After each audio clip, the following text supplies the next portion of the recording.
Well, it's cooling off this Friday evening in Sandestin. We had some clouds out there that were pretty big and windy, and Janet and I raced home from the movie theater in the golf cart thinking that we might be blown away, but we're okay. And no rain, it's just cloudy. I hope you've had a good week. If you're not in Sandestin, I hope you're doing fine, and never doubt that we appreciate you checking in on the gathering, watching these videos or watching videos of worship. We thank you for that. We thank you for your support when you're here, when you can attend, or simply when you pray for us if you're far away, but we appreciate it. I've been doing a little something abstract. I don't do that all the time, but I've tried to take a couple of symbols and help us to look at them as to how they speak to our spiritual life. The symbol last week that we looked at in the Bible was water, and I told you that somebody somewhere determined that there were 722 uses of water in the Bible, and I admitted that I've never counted them, nor will I. But there's a lot, and they show up in various ways, and they always symbolize something that we're supposed to understand about God's nature, His interaction in our life, through something as common and as important to us as water. The story this week is about the symbol of touch. Now, that's an interesting symbol in the Bible, to be touched. It's as human as anything that we know. If water is essential to our physical selves, touch is essential to our souls, to our emotional selves. I love to visit the nursing home.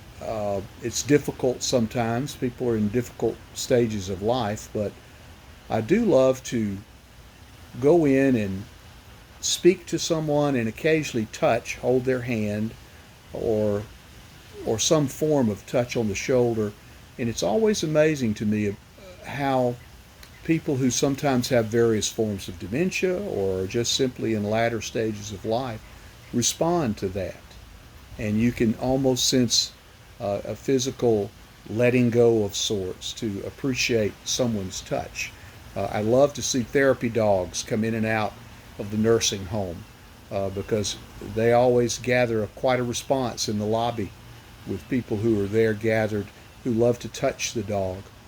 The passage we're going to look at this week is Mark 5:21 through 43.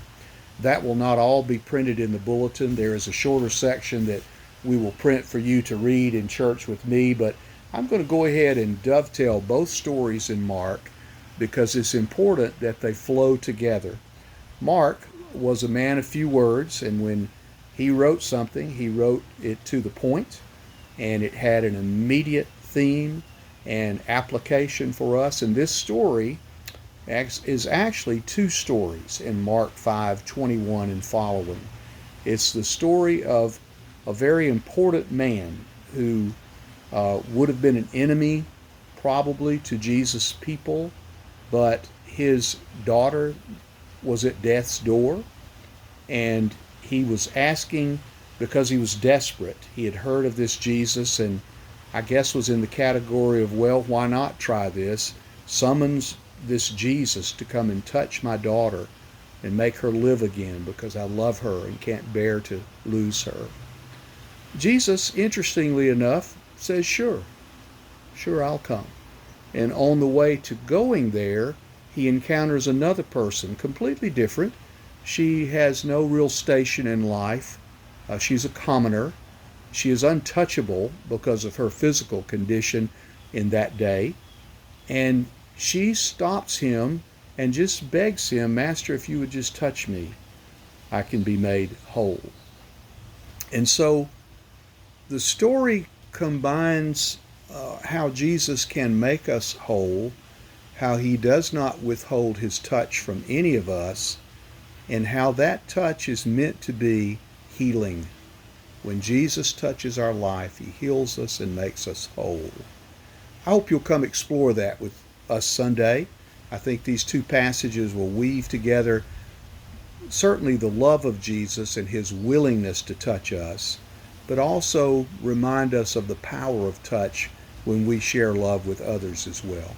You have a good rest of the weekend, and I hope to see you Sunday.